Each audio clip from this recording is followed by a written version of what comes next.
George, a roller coaster game ends with a bit of heartbreak. How was that one for you?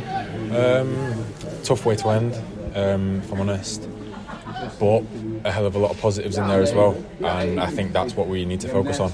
We will look at what went wrong and why we conceded 4 goals, because we don't want to do that at home, definitely not away. You're not going to win games away from home conceding 4 goals, so that's something for us to work on. But yeah, a lot of positives in there also. Has that been the message from the manager after that when you've been in there? Not just the manager, from the boys, between ourselves as well. That was the thing.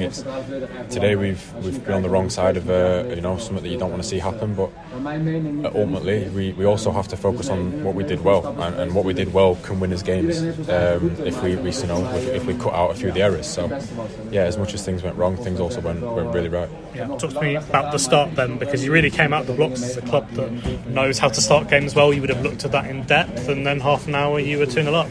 Yeah, I think we definitely wanted to stop them from the get-go. We know how strong they are from kick-offs and whatnot. But we also know how strong we can be, and we are a team that want to go out there and press people and get in people's faces. And I think especially for the first 30-35 minutes, we were really, really good at that and limited them to chances and had a lot of good chances ourselves. And I think that just came from the whole team working.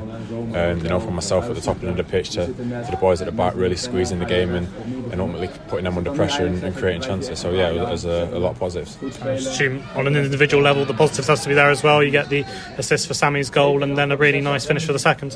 Yeah, delighted.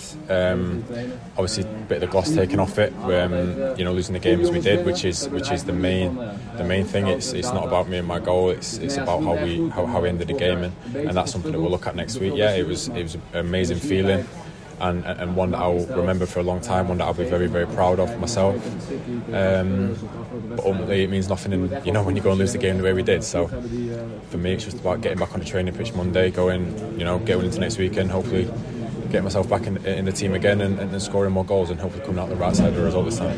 It's one where marginal decisions do play a part, because you look at 2 key incidents. The penalty one's originally given as a free kick, upgraded to a penalty by VAR, debate about whether that's in the box or not.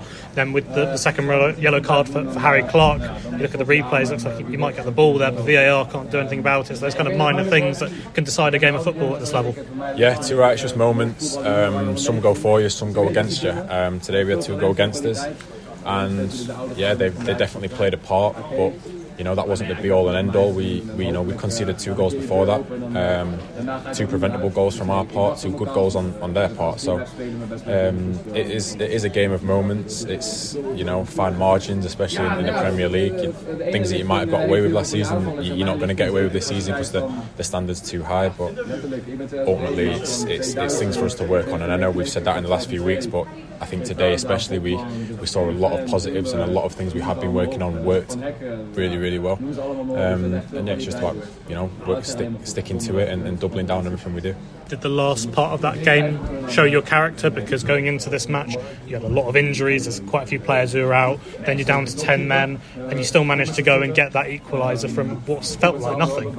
Yeah, without a doubt. I think being a team in our position, you go 3-2 down in the way that we did, and I think you saw teams last season could have gone on and lost that by more, and I think that's something that we really do pride ourselves on. Is okay, we're losing the game, but ultimately we're 1 chance away from being right back in it, and that showed today. Liam gets the goal and it's a great finish, and we are right back in the game, and then he goes and hits the post right at the end to make it 4-4, which if that goes in, then again this is a different chat. So it's again fine margins, fine moments, and something we'll definitely look to build on.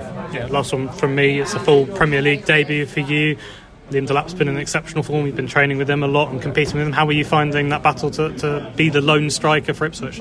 Good. It's something that I've been used to ever since I joined the club. It's not something that's ever going to go away. There's always going to be competition for places, whether that's me, whether that's other boys in the team. But yeah, I'm thriving in it. I think Liam, has been on a rich vein of form so far this season, and so that's helped me raise my levels. I wouldn't have been in the team today if the gaffer didn't think I deserved it, and I feel like if I just can keep working hard and keep doing what I do best, then yeah, it's going to be a good battle between me and Liam to see who gets that starting shirt. But we also respect that one of us will start, one of us won't, and the one that doesn't needs to be ready to come on. And like you see today, Liam comes on, gets the goal, and yeah, delighted for him. He's delighted for me to get my goal, and we both keep working hard to keep pushing each other. Cheers. George, what's the feeling in the dressing room? So I imagine it can feel pretty deflating for the lads to go through such a roller coaster of a game and then to be caught out with a sucker punch at the end. Naturally very deflating. To go and lose the game that way in that way is never nice. You know, whether it's your only loss all season or whether you've lost 30 games before that, you're going to feel the same way. And to lose a game like that, ultimately the feeling between the boys is we did a lot of things right, a hell of a lot of things right, and scored some really good goals. Because of that, anytime you concede 4 is you're gonna make it hard to win the game. So, or even get anything from the game. So the fact that we nearly did says a lot about how we played, and I think we showed a lot of character out there. So yeah, a hell of a lot of positives, but also things to work on. And you mentioned the goals that you're conceding. The 2 just before half time came in quick succession. We've seen it a few times this season where the goals have gone in quite quickly between each other. How do you start to eradicate those? Is it a case of maybe calming the game down? Is it that simple, or is it a bit more complex than that? I think it's more complex than that. I think it's fine moments. Ultimately, is it mistakes that we're making, or is it really good play from them? They also conceded 2 goals in 3 minutes to us, and no one will speak about that because they won the game.